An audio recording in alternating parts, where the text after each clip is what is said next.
Good afternoon, everybody. I think there's a few people still left to log in, but we're going to make a start so we don't keep you too long. So this webinar is on human resources and its role in demonstrating compliance in modern business.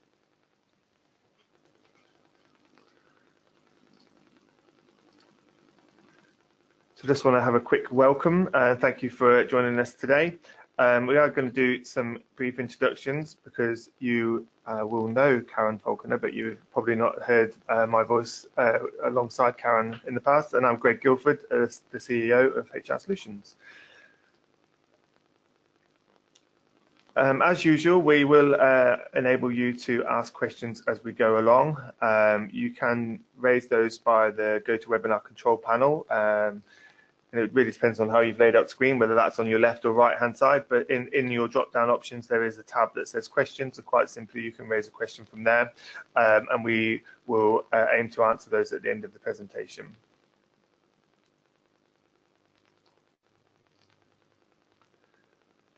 So the webinar aims for today include a recap of the key legislation that organisations need to comply with that relate to HR. We're not going to deep dive into these different pieces of legislation, so we will be brushing over a lot of the detail. That's primarily because we've only got an hour, and also we've run some different webinars in the past that are available on our websites that you can review. Some of you may have already attended those in the past. We also want to think about what's HR's role in compliance, and discuss the impact of compliance on customers, employees, and an organisation's supply chain. As I mentioned, we do have webinars on all of these different pieces of legislation, and they are available on our HR knowledge base. So for those of you who are regular attendees at our webinars, today we are going to try something new. So we have some interactive polls that we want to trial with yourselves today. So please bear with us, it's a bit new. So as we switch between the polls and back to the presentations, we are getting used to it. Hopefully we'll be getting quite slick by the end of the presentation. So just want to do is start with a couple of polls to understand a bit more about our delegates on the webinar today. So we're going to start with the first one. And the first one is, are you expected to ensure compliance in your organisation? It's quite simply a yes or no answer. So you should have the poll appear on your screen. If you just tick yes or no, then we will present the responses and use that as part of our discussion.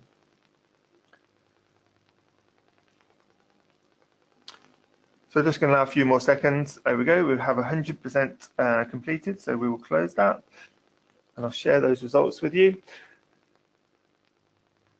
So 91% of you said yes, and 9% of you said no. Obviously, that is probably why you're on this webinar today, to find out a bit more. So as quite a lot of you indicated that you are responsible for compliance in your organisation, we thought we'd just do a follow-up poll to that to work out if you feel comfortable supporting your current organisation in relation to compliance. And again, quite simply, that's a yes or no answer. So you should have the poll on your screen.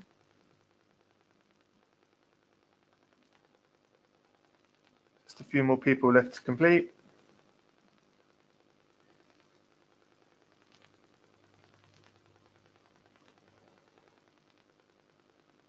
Okay, I'm going to close that now and share the results.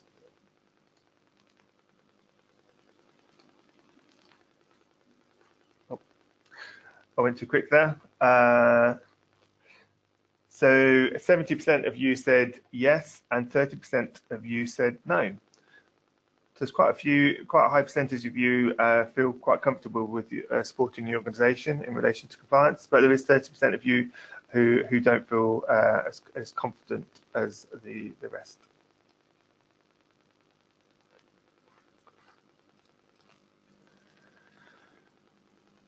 So today we're going to talk about some of the key legislation. Obviously there is GDPR, that's talked about quite a bit in the past. We've also got the Criminal Finance Act, anti-bribery, modern slavery, gender pay, and also equality and diversity.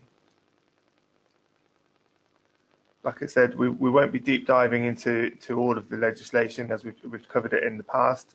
But if you do have any questions that we don't cover off as we go, then please get in contact and we will come back to you and point you in the right direction.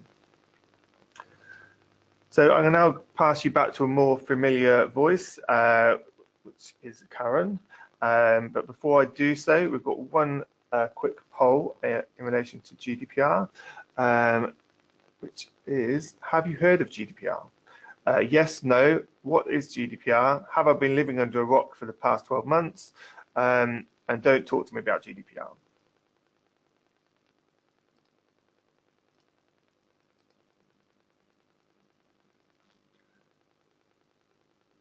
So I'll just give you a few more seconds.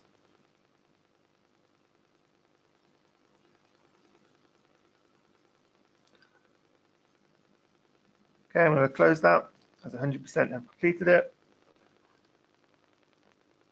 So 73% of you said yes, you have heard of GDPR. And there was 27% of you that don't want us to talk to you anymore about GDPR. You've probably heard enough about GDPR. I think there's probably not a day gone by where someone doesn't mention that word.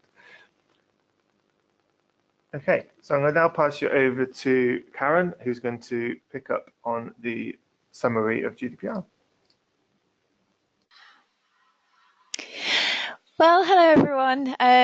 Thanks for joining today again, and thank you, Greg, for passing over to me for GDPR. Always a joy. So for those of you who don't know, and I'm sure you all do, if the worst came to the worst, the GDPR means that if we fall foul, we could be fined up to 20 million euros or 4% of our global turnover. So hopefully we are never ever going to see that, you know, those of us that are talking today anyway, and hopefully it'll be more the giants that, you know, are going to be penalized to that extent. So yeah, let's watch that space and see what happens. But this is why it's probably being talked to death about, because of those really high figures that we've got, and that is the cap. It's a two-tier system. The first tier is 10 million euros or 2% global turnover, and these awards are only going to be given for the worst of the worst sorts of breaches, okay? And quite often people say, what does that look like? And it's normally going to be sending data out of the EU without a second thought, you know, for what happens to it when it lands somewhere else and what checks and measures are being put in place to look after it.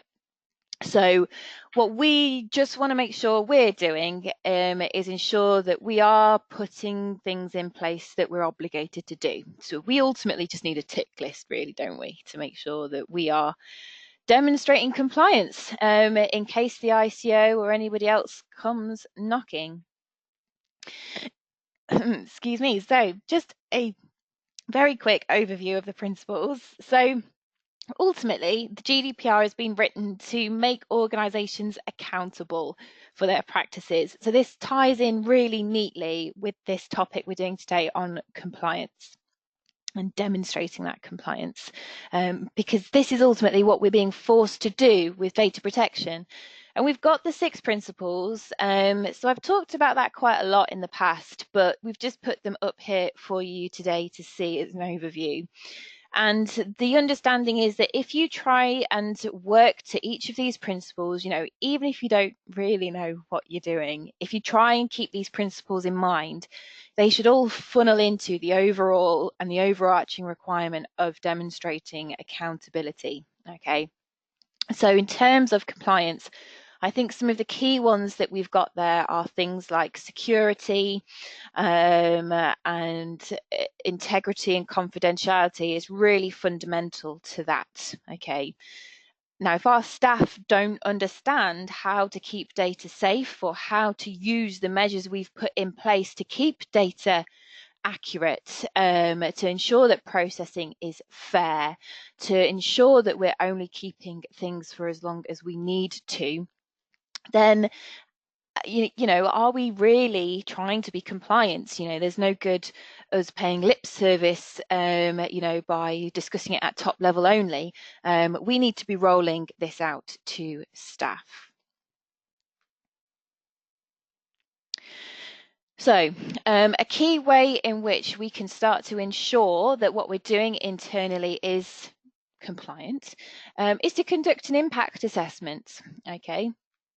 So the components of an impact assessment are actually a really handy tool that we can take and use to ensure that we are ingraining this concept of privacy by design and by default in every data process that we have.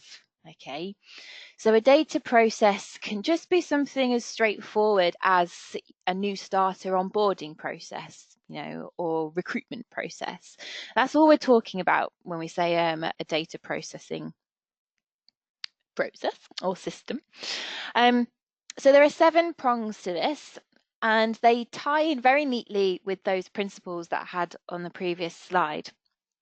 So ultimately, you know, if you're creating your own assessment form or you want to download ours, you will see that first off, you've got to have a very clear statement of the purpose. So specifically, why are we collecting this personal data in the first place? What are we using this piece of data for and why? Confirming that we've got a legal basis for it. So I've talked in the past about the fact that there are 6 to choose from, probably only ever going to be 1 or maximum of 2 that are going to apply. So you've got to have identified what that is. And then you need to do an assessment, okay? So some form of review that's appropriate to you, which tries to consider whether the amount of data and the type of data that we're asking for is really necessary to achieve that specific purpose that we've set out at the top. Then we need to review what that process is. So literally do a walkthrough, you know, put yourself in the shoes of a piece of data, if you like, being collected. You know, where is it being collected from and how, and where does it go, and, you know, who could intercept it along the way, and ultimately, how do we store it? How do we remove it if need be? And if you do identify any weak areas, or there are any parts of that where you think, well, actually, is that privacy by design? Is that privacy by default? Or is that just what is easier? You know, then you might start to identify, A, that you're not compliant with this principle, but also you might be starting to identify risks, you know, because if you just issue a paper form to collect data, that in itself might not be utilizing, you know, the resources that you have to ensure privacy by design and default. Piece of paper can get lost, torn, ripped up, you know, lifted off a desk. If you have systems in place where actually someone could fill in a digital form, you know, straight away, that might be a step towards ensuring privacy by default. So you would assess the risks, and of course it then stands to reason that you put in place measures to mitigate, if not minimize, those risks you've identified as much as possible. Now, these must be both technical measures and organizational measures, okay? So they might be information security, and it might literally be how you structure rooms in an office, you know, or setup of a computer and things like that. And lastly, not a requirement, but you should, where appropriate, look to seek the views of the data subject, okay? So if you're designing a process or redesigning a process, you need to think about how a data subject would perceive that process and whether they might feel comfortable with that, okay? So it might be that you can do, you know, something of a discussion group with some representatives, you know, be that employees from different parts of the organisation, to sit in on conversations like that and just see what their input is, because we're probably going to be prone to trying to choose the route that's going to be easiest for us, you know, but sometimes what is the most efficient or the cheapest, you know, is not always the most private. But also doing these discussions just means that we are being transparent about our processing too, you know, and we're taking into account what everyone is going to feel comfortable with in respect of their own privacy. So these impact assessments are straight away a tool that you can use to demonstrate compliance. But we also have a bit of a tick list here for you as well, okay? So you probably have, or you probably do feel like you've been talked to death about GDPR, mainly perhaps by me. But overall, here's a quick checklist for you then. So you need to be coming away with some sort of data protection policy, and it's got to be compliant with GDPR. Okay, sounds obvious, but it just might mean that any existing data protection policies that you have in place are just not going to cut it. They might just not be robust enough. So make sure yours is compliant with GDPR. Okay. You need to have an understanding of what data you hold and why. So if you did do an impact assessment, okay, then that is really going to help you to achieve that. You then also, of course, need to understand the risks of the data you hold and have tried to mitigate against them. So again, all the more reason to be conducting these impact assessments on any processes you have where you're dealing with employee data. Now, that's very much top level. You also need to have raised awareness, okay, and understanding of your employees, okay, particularly those who have access to or use personal data in their own jobs on a day-to-day basis, okay. It's no good us feeling like we've wrapped our heads around it. You know, we are only as strong as our weakest links, and our employees who are sending emails out of our organisation or picking up the phone and trying to be helpful to whoever is calling up, you know, are likely to be our weak areas if they haven't been involved in discussions about data protection. So it's going to be really important that we are raising awareness, and, you know, as with anything, we're demonstrating that we have done that, you know, and that those employees were given the facility or should have known better if anything were to have gone wrong. The GDPR does require us to set up records of processing activities, okay? So we have to be compliant with the GDPR by having set up these records. And this is not what data we have, this is about the activity itself, okay?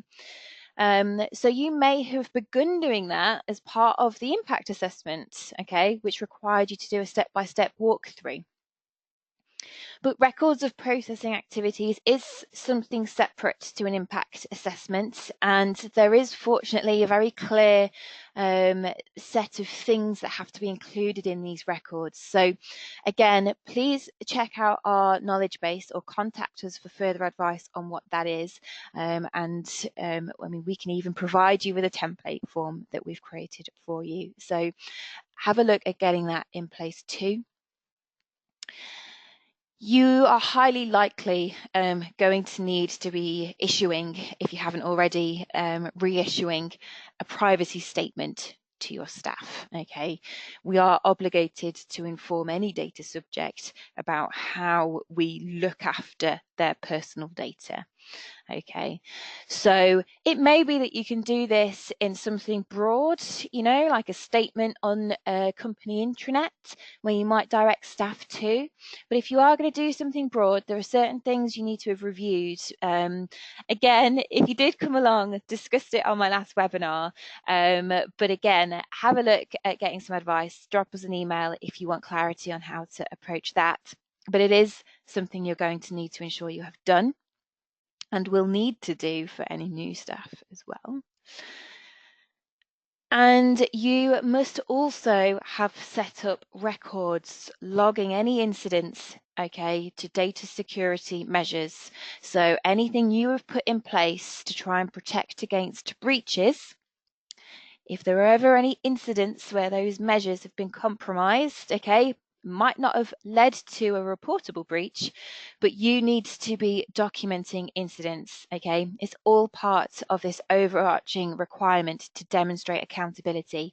You're almost having to regulate yourselves. So you will want records set up, probably which employees can also access and add to, because there's no way one person, or it's very unlikely one person, is going to be able to log them all themselves. So you need to consider how you can set something up like this, again, to be compliant and to demonstrate that compliance if you should ever have to.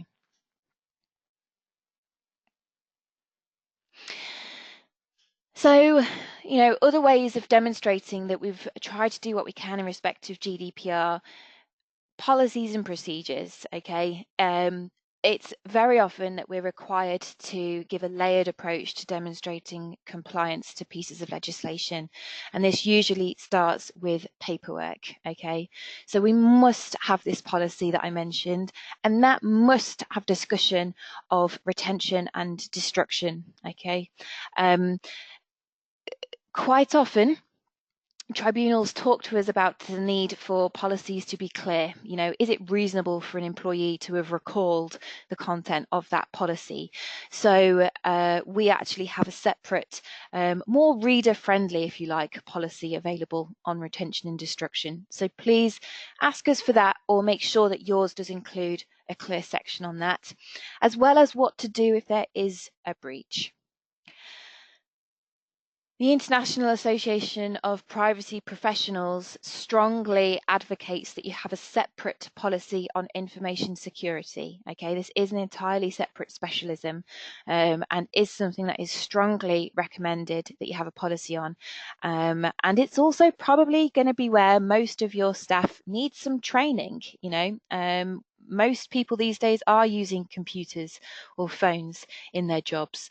And so understanding when and where there could be risks to that is going to be extremely important. Which leads me on to this principle of staff training. Okay, so this is going to be your second layer, the more practical day-to-day aspect of implementation. So can you demonstrate that you've brought your staff up to speed, okay, that you've tried to minimize the weakest link by increasing and bringing everyone's level of understanding up to, a desirable point on GDPR, on data protection in general, on your organizational and technological measures that you've put in place, and on information security, as I've said there. It's very easy, if anyone had, bad intentions, to just Google, how to go about things like phishing and malware. So for those people who are using technology on a day-to-day basis, it's just, it stands to reason that they have a basic level of awareness on these things as well, at least so that they can spot it.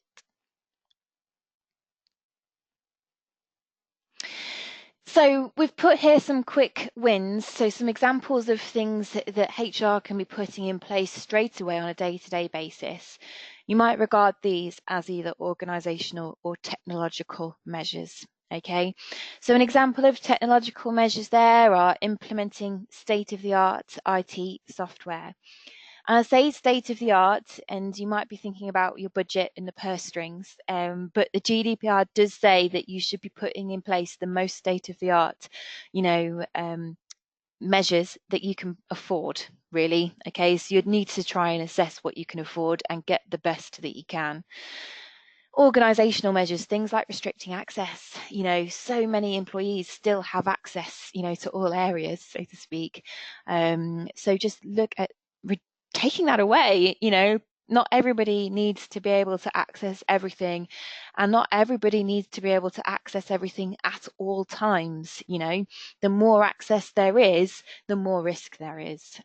So here are some examples that you can take away with you if you want to jot them down.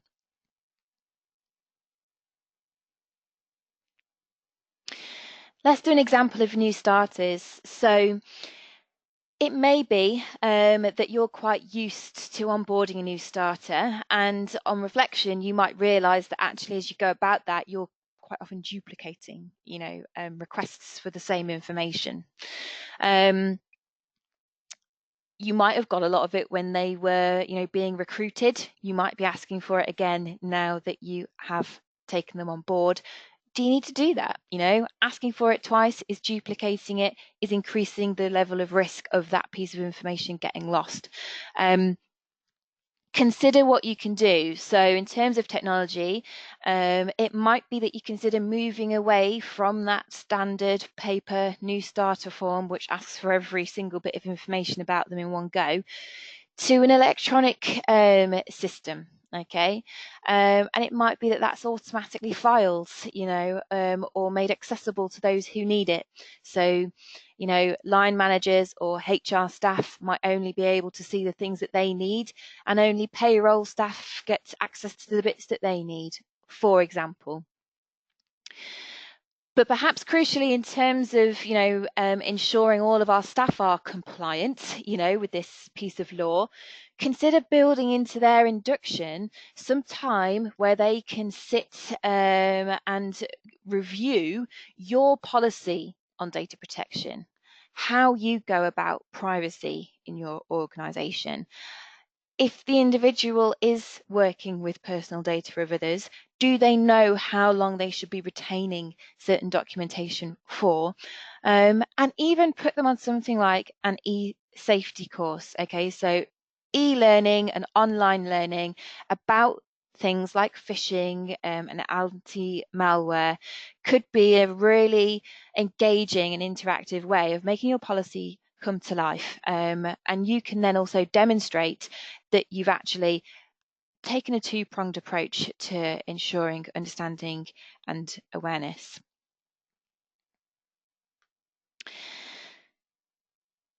So for those of you that didn't want to have any more discussion on GDPR, I hope that was relatively painless for you and gave a slightly fresh approach to it.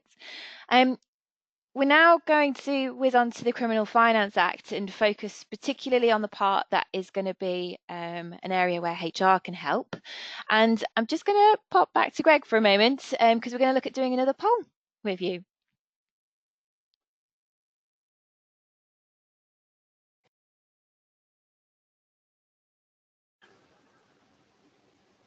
Hi, so this poll is going to be on, do you think that the Criminal Finance Act relates to your organisation? Yes, no, or don't know.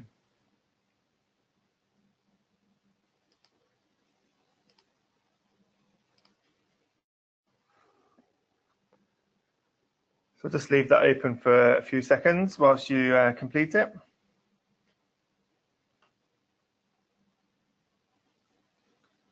few more people left to complete.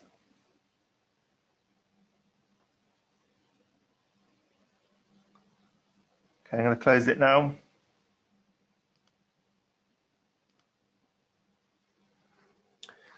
So in answer to, do you think that the Criminal Finance Act relates to your organisation, we have 60% saying yes and 40% saying that they don't know.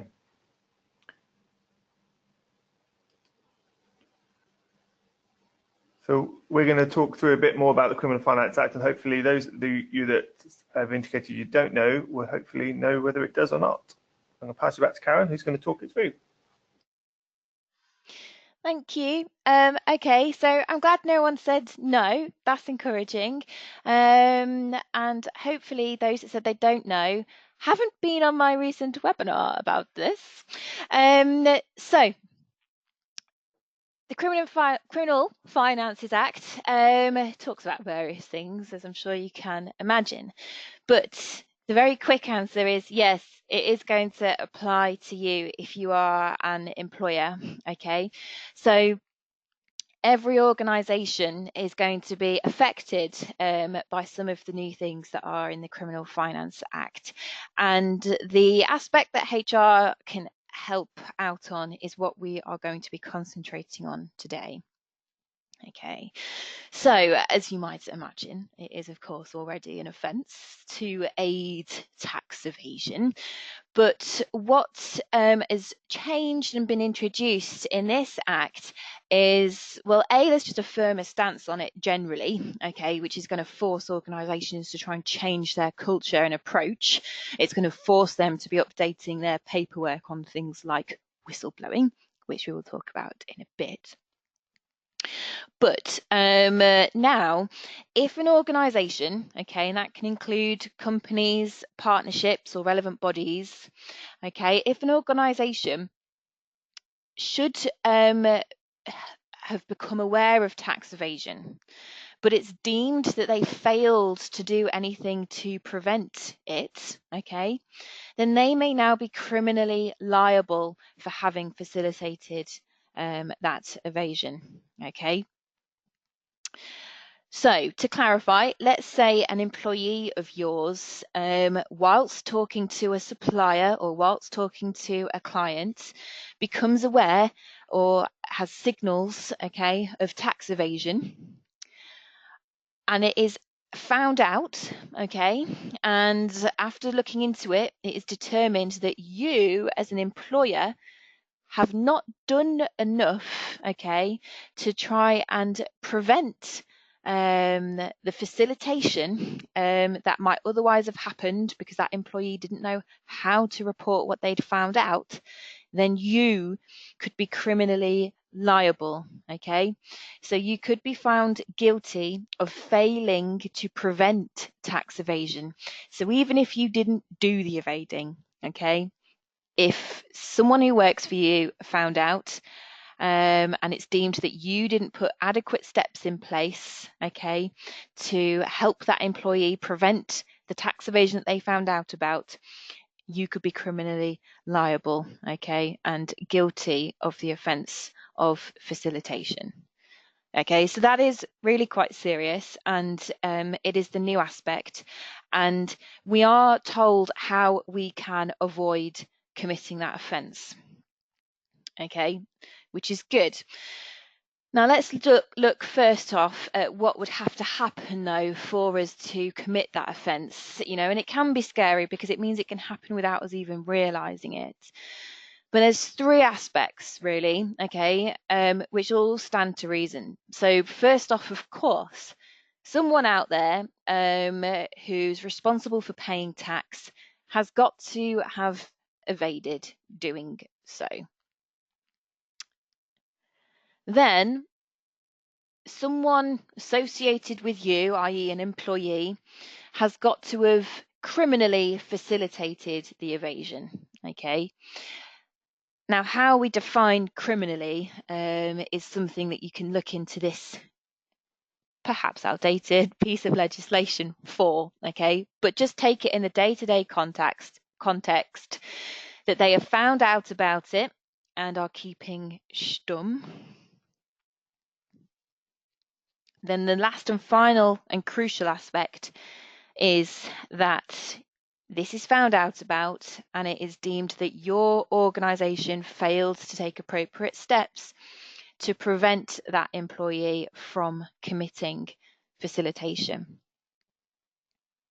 Okay, so even if your organisation didn't do it or intend to do it, if you have allowed an employee to do so, you will be responsible as a whole, your organisation as a whole, okay? And if the worst did happen, then technically the fine is uncapped, okay? And if you were a public body that tries to win public contracts, okay, then you could be prevented from applying for those contracts as well. And of course, there is going to be any associated reputational damage that you might have to try and deal with as well. So here's the helpful bit then. Employers must be able to demonstrate that they've implemented appropriate, adequate prevention procedures. Okay, so it's a bit of a mouthful, but I do have several tips actually that HR can do with a fairly low level of effort, you know, to be honest. So this is going to be a section where you perhaps get your pens out and start making a bit of a to-do list, okay, so that you have gained this excuse against the failure to prevent facilitation, okay.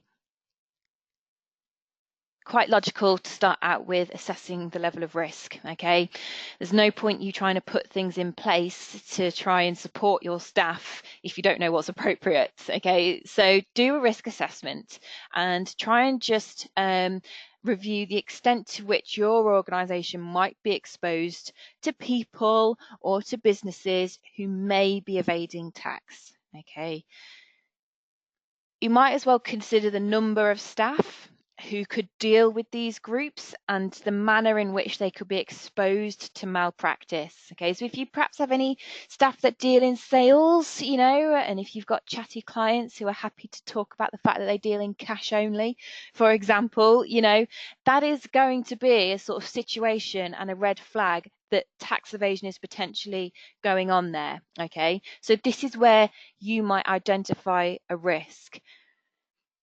So senior management should really be involved at this kind of level. Okay, it's appropriate they're involved from the outset, and they're going to need to consider existing processes like sales, for example, and try and preempt circumstances or conversations, opportunities that might happen, okay, where employees could be exposed or maybe even motivated, to support facilitation. Sometimes people are in all sorts of situations and can do things you wouldn't expect if forced or put upon. So look at collating this and review your findings, because from there you're going to want to look at putting in place measures. So this all actually might be sounding a bit similar to your impact assessment, with data protection. We're assessing the situation and we're putting in place measures against those risks. Okay. And it might be that you want to review these regularly, especially if, for example, there's any development in your process. If you've done a review of a process that's changed, 5 years down the line, that assessment's not going to be relevant anymore. Think about any new or emerging areas of weakness, especially if you hear about new technologies or tips and, tactics that undesirables are trying to use to avoid tax. And maybe you can, review these measures on a regular basis as well and document that you're doing that. But it might be that you can identify things that are coming up quite often, especially if staff are letting you know about concerns or things that they've spoken about with clients that have caused them to question things. It might just prompt you to work out where some clarity needs to be given to your staff. So perhaps set up a routine meeting, to do that, and look at your policies. So depending on the nature of your business, it might be totally appropriate to have a standalone policy on, criminal finance and how to avoid supporting it. Alternatively, you may have an existing policy on whistleblowing. It's going to be such a quick win for you to update that in respect of the Criminal Finances Act and the prevention of facilitation. Okay, a few lines is going to be just one way in which you've tried to communicate to staff your stance on this. Okay. Equally, if you're subject to a regulatory body, so I'm talking about things like the Care Quality Commission or the Financial Conduct Authority, have a look and see what they've got to say. They might have some information readily available on their websites about the Criminal Finances Act, and you could perhaps adapt that into your policies or practices, which leads on to procedures. Have you got a really clear reporting line for something as serious as this? Okay, are you happy for matters to be reported to line managers, or does it need to be escalated a bit higher up the chain, so to speak? And how confident are you that your employees know who to report things to? Okay, don't take it for granted. Sometimes you can ask basic questions to a group and they will stare back at you blankly, so send around an email, jog people's memories on the basics, because you'll be surprised how effective that can be. You may want to issue something like a public statement, tell your clients, tell your customers that you're aware of this and that you take your responsibilities not to fall foul of this law, or offence seriously. So if they are going to be as open and honest with you and make you aware of something like this, you've told them in advance, that you're obligated to do something about it. And you might have a statement, similarly, that's perhaps just internal facing, and the tone of the two, the public and the internal one, might be different. So if you did want to have two, then I think that would be totally appropriate. And again, we have policies, we train senior management, but do the people operating on a day-to-day basis really understand what they've read, or did it go in one ear and out the other? So think about training, what's going to be effective, get them engaged, and remember just some key details that they need to take in to their duties on a day-to-day basis. And then we have contracts and handbooks, okay? Updating your template contracts, again, might be a fairly quick job to take an hour over to do with all your contracts, okay? It might not be relevant for each of you out there, but again, perhaps if you deal in money on a regular basis, it may well be very appropriate to think that you need something specific about this right there in the employment contract. Now, this is not going to be a major change to terms because you have to be compliant with the law. So long as you're updating the terms to be compliant with what the law says specifically, you aren't going to need to worry about consultation or anything like that. But you may just want to issue a variation letter out to staff so that they understand when your expectations are going to kick in, i.e. yesterday, so that they are aware, okay, of your expectations going forwards. And again, handbooks. Okay, so these are usually an excellent port of call for staff who just want to brush up on anything as and when the situation prompts them to need to remind themselves. And again, you might perhaps have a section in there on whistleblowing already. So that straight away could be a section you can update, and or you might want to add a new bit of text. And lastly, then, just internal communications. So I spoke before about an internal statement or the chain of, reporting, and do staff know who that is? It might not take you long just to draft up an email on a circular that goes around to everybody to say, hello guys, this is what's going on. Let's have a look at what is meant by this and how we can support each other to stay on the straight and narrow, okay? And please, please, please, like everything you do, just keep a record. Be awful if you did put this work in, if something were to come up and then you couldn't remember for the life of you when or where or what you said and to who. You want to be able to demonstrate that you have really tried to do these things, because it is where your excuse is going to come from to avoid being charged. Okay. So that's it from me on these two sections. I'm going to hand you back to Greg. He's going to talk you through the other bits of legislation that you might want to deal with. So thank you.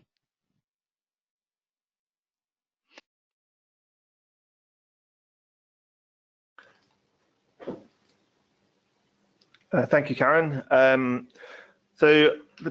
Karen talked about some of the more recent pieces of legislation, but I'm going to talk about some previously existing legislation that goes back a few years, but still quite relevant today. The first one is in relation to the Bribery Act of 2010. So this act introduced 4 main offences which could be committed in the UK or overseas, and that relates to offering, promising or giving a bribe, receiving a bribe. This includes requesting, agreeing to receive or accepting a bribe, bribing a foreign public official with the intention of obtaining or retaining business or an advantage in the conduct of business, and failure by a commercial organisation to prevent a bribe being paid for or on its behalf that is intended to obtain or retain business or an advantage in the conduct of business for the organisation. If bribes are paid by or on behalf of a commercial organisation by a person associated with it, that company can be prosecuted for failing to prevent bribery. So just a recap of what is the definition of bribery. To many people, bribery immediately conjures up visions of the giving or receipt of money. However, it is defined more broadly than this, and more discrete forms such as offering a commercial advantage or offering and receiving lavish gifts also come under the Act.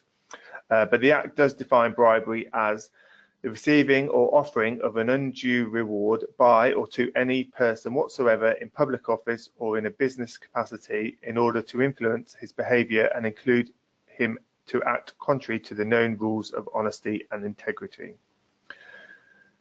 It's important to note that a bribe does not have to have been paid. A mere promise will suffice, and this does not need to be deliberate, but may be accepted unwittingly. So this might be where an individual accidentally agrees to take a reward or a gift from a client, not meaning for that to be an act of bribery, but it might appear to come across as influencing their decision, and therefore could be deemed to have been bribery. So how do we defend against being prosecuted under the Bribery Act? Well, quite simply, ignorance is no defence. So ignorance of your employees or your agents' actions won't be a defence, and the only defence will be to show that you have adequate procedures in place to prevent bribery.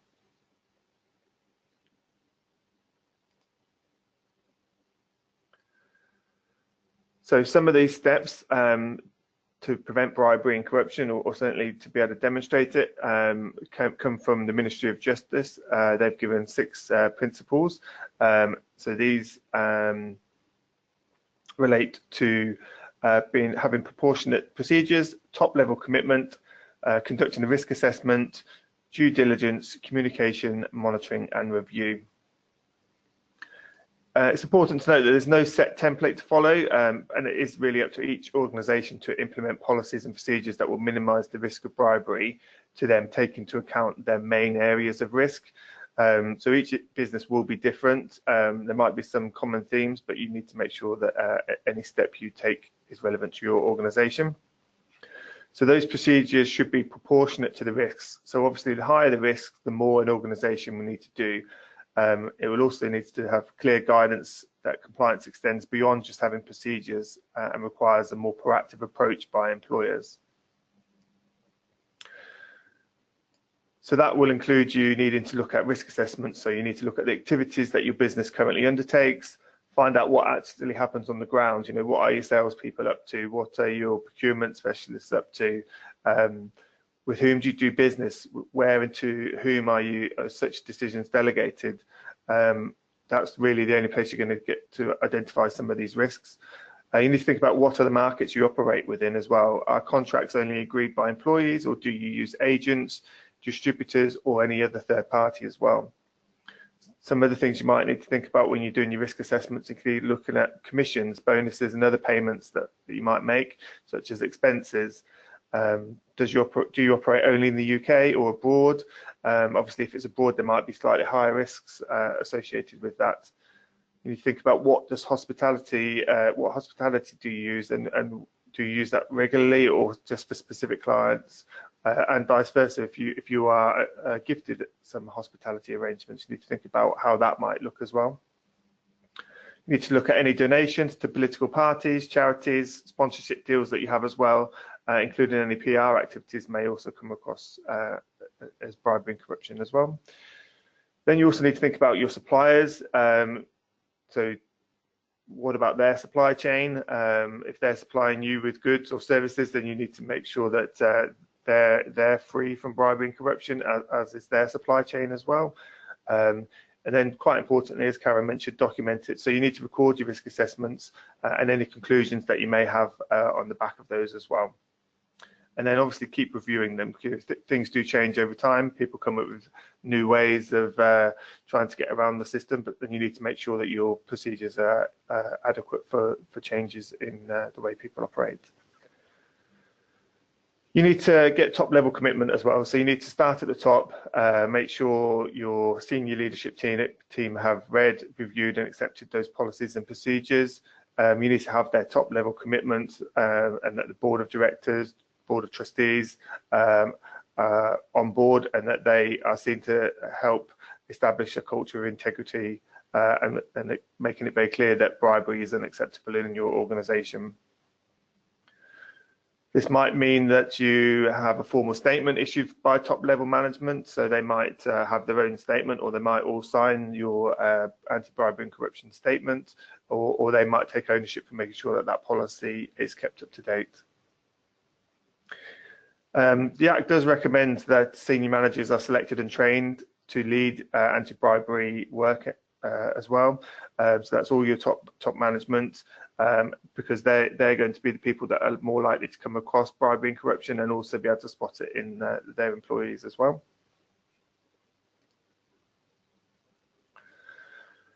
So the other things were about having clear policies. So most organisations are unlikely to have a specific anti-bribery procedure unless they operate in a particularly acceptable industry, such as defence. For the majority of employers, though, a code of conduct, a section in the employee handbook, or a set of robust HR policies is likely to suffice. It really will depend on the industry that you work in. So, this is a guide, but you need to think about doing those risk assessments to really see whether you need to do more. So some of the policies you might want to think about include business ethics, which include making sure clear that bribery isn't acceptable in there. Obviously have an anti-bribery policy, which goes into a bit more detail. Review your expenses policy to make sure you've outlined what is and isn't acceptable in relation to corporate hospitality, what's reasonable and proportionate. You might also want to think about if your expenses policy is too generous, is too much left to individuals to make discretionary decisions, and do you need any stronger rules or guidelines in place before hospitality is offered to your supply chain or your customers, and also whether there should be any limit that's needed to have prior approval by a senior manager as well. Think about the records you have, and is there transparency around those payments as well. A common theme already in the topics we've discovered is making sure you have a whistleblowing policy, make sure it's up to date and that it's widely communicated and it does cover corruption and bribery. Make it clear that if a worker does suspect bribery, that they should report it, and that they will not suffer any detriment as a result of raising such suspicions, even if they turn out to be unfounded. You want to check that your disciplinary policy has a clear line in there that acceptance or giving of anything that could constitute a bribe is in your list of gross misconduct offences, if you don't already have this covered off. So you will need to just check that. If you've taken one of our templates, it's most likely that's in there, but those templates are there for you to amend. So if you've taken it out, we'll ask you to consider whether it should be in there or not. The other things to think about is whether it should be in your contract of employment. You might just really simply want to have a term added to it, make it clear that bribery is unacceptable. Again, think about your commission payments and bonuses. Are they still applicable in a modern business? Salespeople are probably the most likely people to be the first area of any investigation. So you need to make sure that those commission structures are clear and transparent to better defend any investigation. Obviously, think about staff training and awareness. Train appropriate staff on ethical business practice, particularly your senior leadership team. But we'd encourage you to do that with all of your staff. Ensure that they know that it's not just about protecting the organisation, but that they are also individually liable for their actions, and cover this off in your policies and in your induction training as well. And keep evidence where employees have received that specific training. Having that evidence trail will be key for any defence.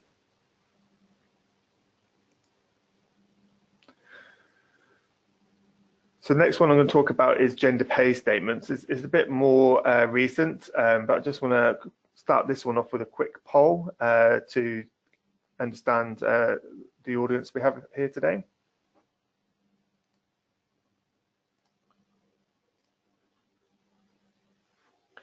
So this one relates to, has your organisation had to complete a gender pay statement? So quite simply, it's yes, no, or don't know. We'll give you a few seconds to answer that, and then we will close it and share those results with you.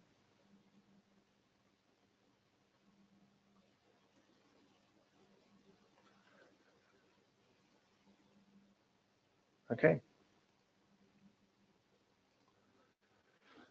So it's 50-50. We had an earlier poll which mirrored the Brexit polls, but this is a bit more undecided. So hopefully we'll, with the next couple of slides, we'll explain to those people who haven't had to do a gender pay statement whether you might need to do one or not.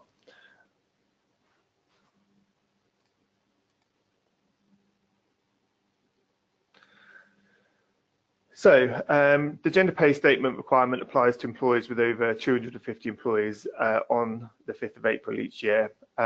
If you do have more than 250 employees, you will have to publish these pay differences each year, concentrated on payments made in April, but also bonus payments made in the previous 12 months. This information will have to be published on your website for 3 years in a searchable place, so it has to be visible and easily to be found. This is really so you know people can find it. It's not the whole purpose of it is that it is available for others to see. So what should be in a gender pay statement? So there's 6 key pieces of information: the overall mean gender pay gap for the organisation, the overall median gender pay gap for the organisation, the difference between the mean bonus payments over the previous 12 months, the difference between the median bonus payments over the previous 12 months, the proportion of men and women that received a bonus over the previous 12 months, and the number of men and women in each quartile of the employee's pay distribution. For those of you that have published a gender pay statement, that will mean something to you. For those of you that haven't, it probably doesn't mean too much. Basically, there will be a lot of math that you need to do while you can try to generate a gender pay statement. If you're not sure how to conduct a gender pay statement, then there is information on the HR knowledge base. But if you do ask us after the webinar, then we'll be happy to send around some quick fact sheets for you as well.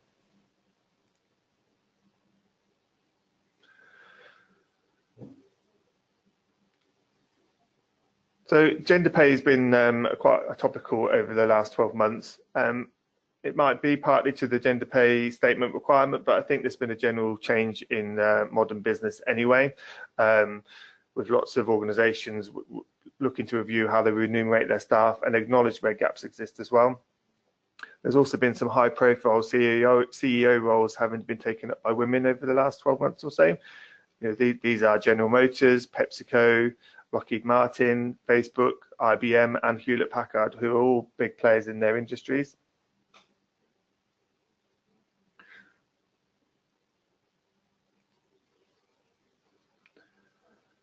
So the next piece of legislation I want to talk about is the Equality Act. Again, it's not a new piece of legislation. Again, it's been around since 2010, but it's still relevant in a modern business. So the Equality Act relates to employees, self-employed or contractors, candidates who are applying for jobs, and also ex-employees as well.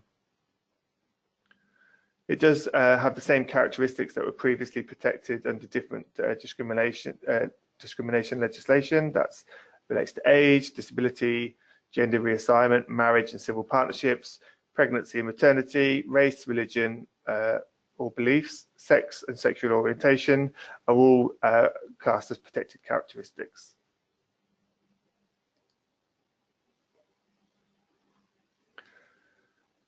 That Act also goes into more detail into the different types of discrimination. So you have direct discrimination, and this is where a condition or requirement is applied by the employer which may clearly be to the detriment of a particular group of people that has a protected characteristic.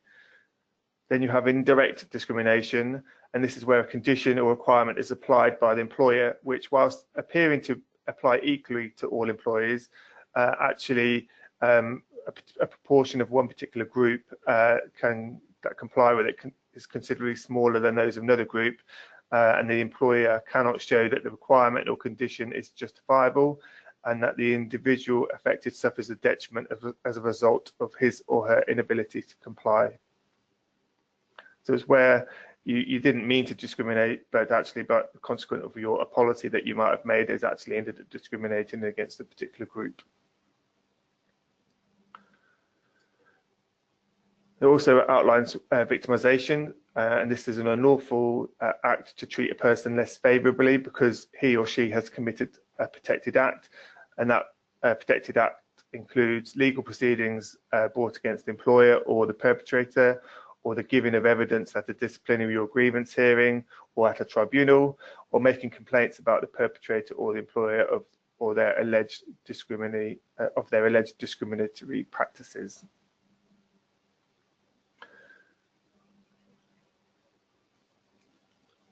And then harassment is defined as unwanted conduct which has the purpose, intentionally or unintentionally, of violating dignity or which creates an intimidating, hostile, degrading or offensive environment. The Equality Act also extended discrimination law in line with case law to cover both associative discrimination and perceptive discrimination. So associative discrimination is where someone is discriminated against because he or she associates with someone who possesses a protected characteristic, but does not themselves possess that particular characteristic.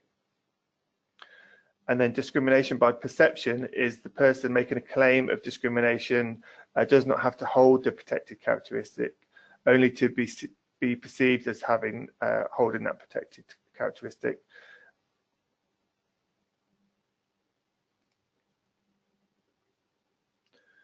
So why is the Equality Act still important? Well, it's partly because the liability is still there on the employer.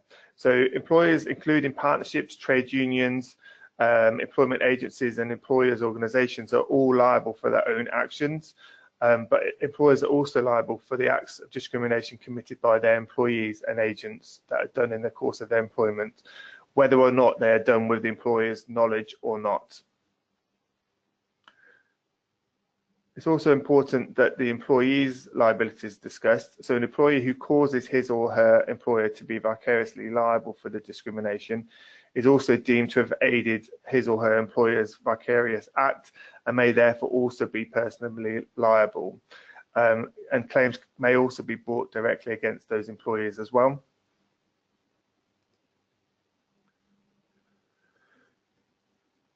So how do we defend against such prosecution? Quite simply, ignorance of your employer's actions is no defence, as just discussed. The only defence is to show that you have adequate procedures in place to prevent discrimination. So how do we think about this? So the steps to prevent discrimination will start with related policies. So business ethics is going to be a key topic that we talk about today. Equal opportunities is a policy that you probably already have. Whistleblowing we've talked about already and will continue to do so through the rest of this session. Disciplinary policies, bullying and harassment policy, grievance and family friendly as well. These policies should be widely communicated and a record of acceptance and understanding should be recorded as well. Again, there's similar themes. Additional considerations you want to think about is having specific clauses in your contract of employment and also staff training and awareness on all of these topics. Everyone on this webinar does have access to the HR knowledge base where you'll be able to find all of those policies easily available for you as well. If you need any help finding those, then please just let us know and we can point you in the right direction. So now we're going to talk about modern slavery, which is quite a new piece of legislation. And we're going to start this one again with a poll.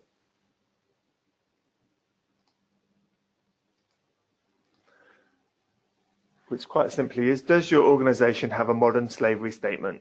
Yes, no, or don't know.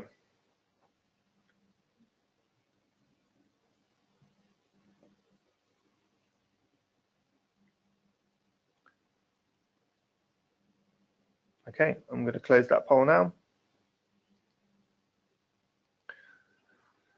So again, a 50-50 split.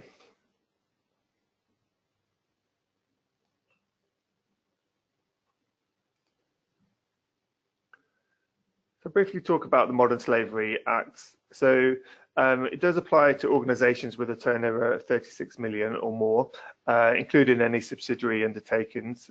They are required to publish these modern slavery statements each year. So those of you that indicated yes, probably have a turnover of 36 million or more, and those that you that said no maybe don't have a turnover of 36 million or more. If you do, you need to think about having this statement. The other important piece of legislation relates to the Transparency in Supply Chains of 2016, which requires contracting authorities not to use any relevant organisations who have not published a modern slavery statement. So that might see organisations that are tendering for public contracts needing to have a modern slavery statement in place to be able to complete the tender process. So what should be in a modern slavery statement? Again, the legislation doesn't prescribe what has to be included in the statement, and these will differ widely, reflecting the nature of the business and its operations and the sector that you operate within. However, business that simply states that no steps have been taken to ensure its supply chain is free from slavery will still be compliant. However, doing this may run the risk of damage to its reputation and profile. So those statements should be succinct, written in simple language with links to associated documents such as the policies. These should be accurate and refer to actual steps undertaken or begun, and the statements should be in English but may also be provided in other languages where applicable, particularly if you have operate in different countries. And it should be free from ambiguity and easy to understand.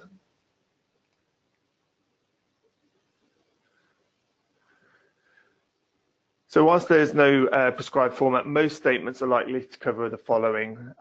So that will include an introduction where you commence with an explanation of what modern slavery is and your commitment to understanding modern slavery and aiming to ensure that there is no modern slavery in your supply chain. And most of the time you'll state which financial year that statement relates to ensure that you're publishing the most recent statement. It'll also include an overview of the organisation structure, your key activities, business and supply chains. This may include details of the countries or regions that you operate within, and also any high-risk areas that apply to you.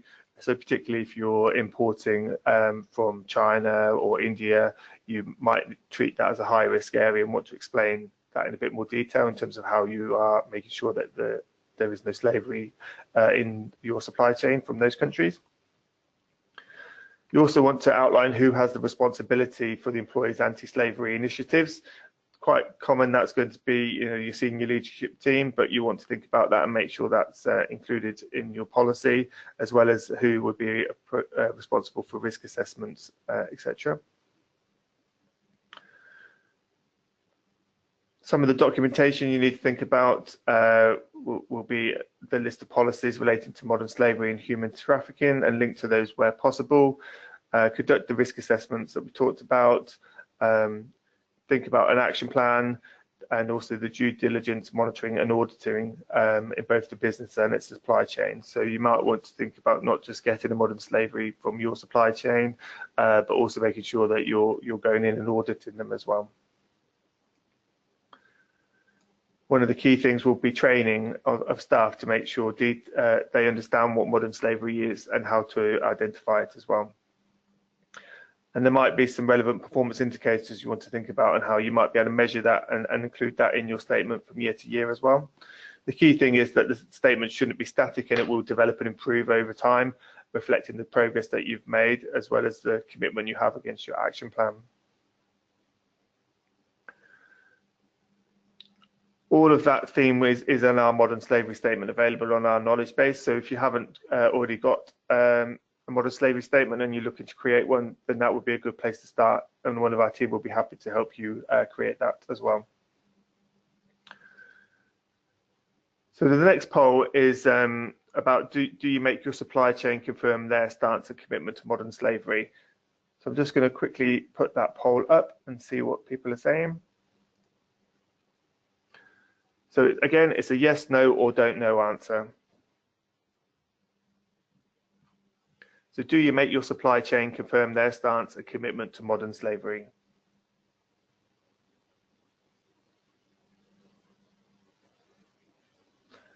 Okay, I'm going to close that poll.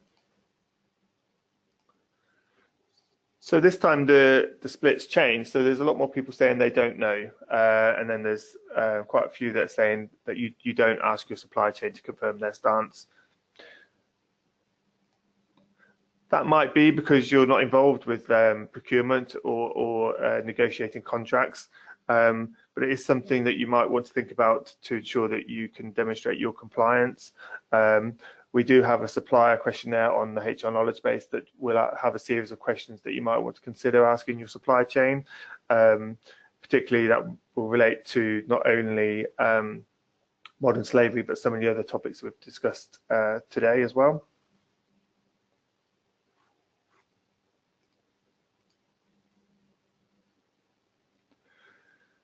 So we've talked about the different pieces of legislation that we think are quite the most relative ones for the modern business. But how do we go beyond compliance? You know, what happens if we can't demonstrate compliance? What would be the impact of that? So quite simply, falling foul of legislation could result in a high level of compensation and legal fees. So that might be imposed on you by the ICO, or might be from an employment tribunal because you can't demonstrate that you complied with the legislation. More importantly, I feel it would have a negative impact on your organisation, which could also affect your organisation's ability to recruit new staff, as well as secure new clients.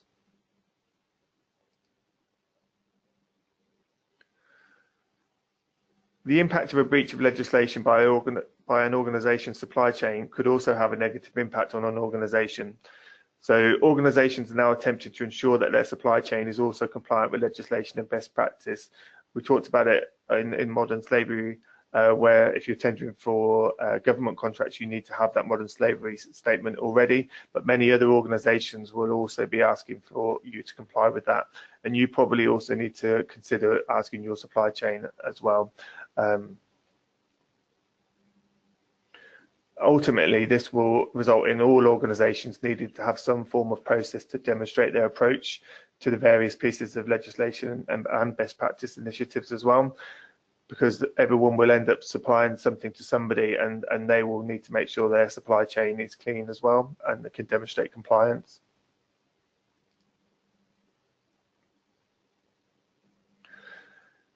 We need to think about risk management as well. Most offences we talked about to breaches of legislation rely on having existing and adequate measures in place. Quite often that's policies, training of staff, reviewing those policies and procedures, and conducting risk assessments as well. So it's quite easy way to be able to demonstrate compliance and mitigate some of the risks associated with that legislation.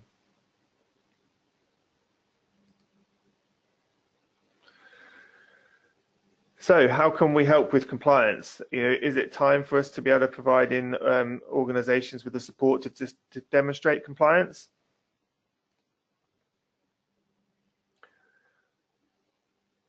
So having robust policies we've talked about, but it goes beyond just having those policies. It's about being able to demonstrate that those policies have been accepted and that employees understand those policies as well, including the policies in staff induction, making sure that that induction process is signed off and documented as well. Having regular staff training, whether that's face-to-face or e-learning, but more importantly, making sure you have a record of that training that's been undertaken as well. The risk assessments that we encourage you to take place, we encourage you to also work with those departments that might have a risk identified. That's where you'll be able to partner with them to get them to think about where those risks may lie. You know, this legislation isn't necessarily something that they will understand without someone explaining it to them. So if they did it on their own, they might not identify all of the risks, and therefore having some involvement from yourselves will hopefully mean that those risk assessments are more meaningful.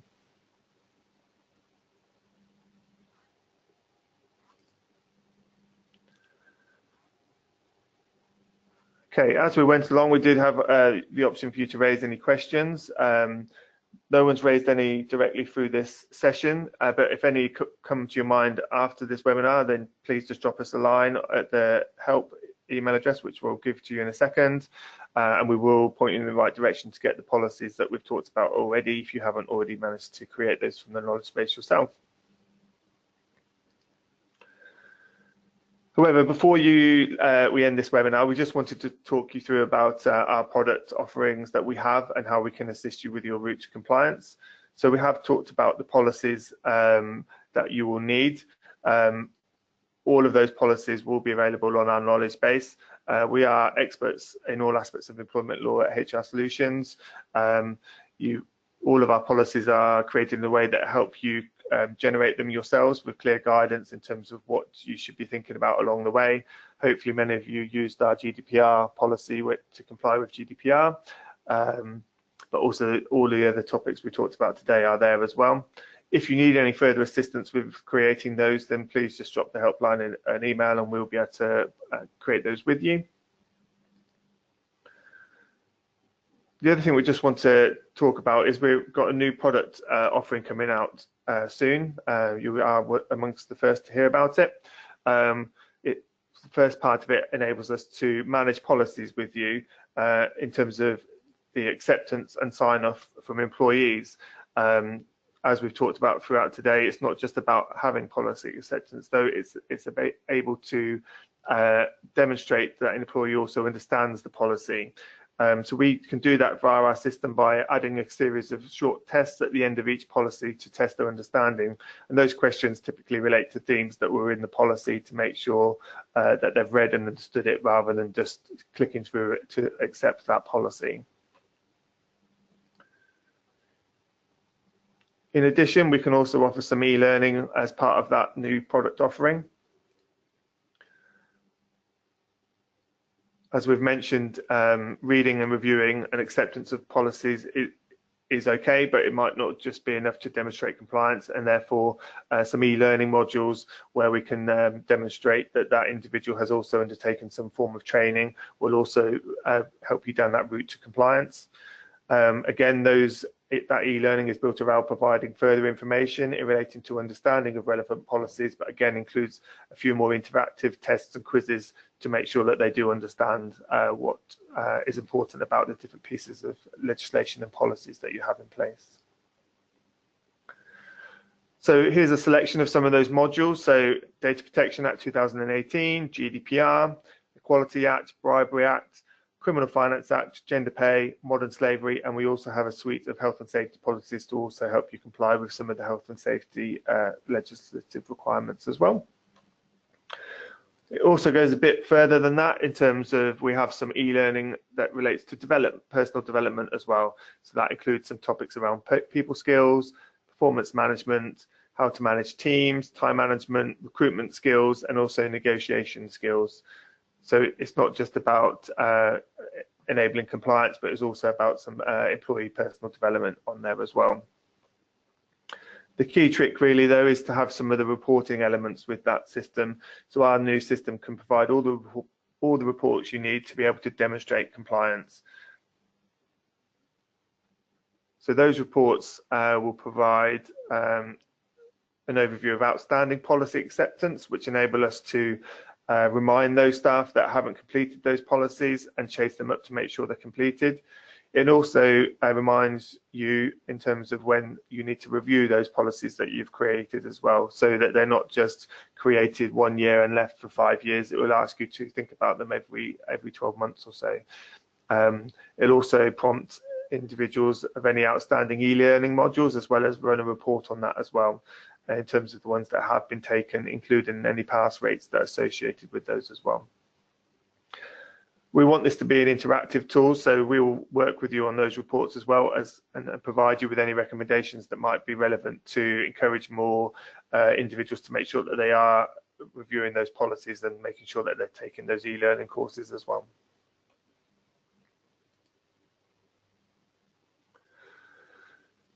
So quite simply, we are here to help. So if you have any questions about the topic raised or in this webinar that haven't been answered, or if you want to know more about how HR Solutions can help you support your organisation in relation to compliance, then please do contact us.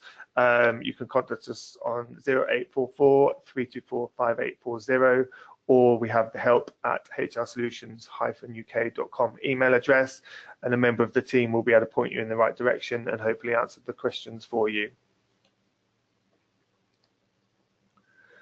So that just leaves us to say thank you for your time, and we hope you enjoyed the webinar today. It's a slightly different format. Hopefully you found the polls quite useful and helped you have an understanding of what other organisations are doing as well.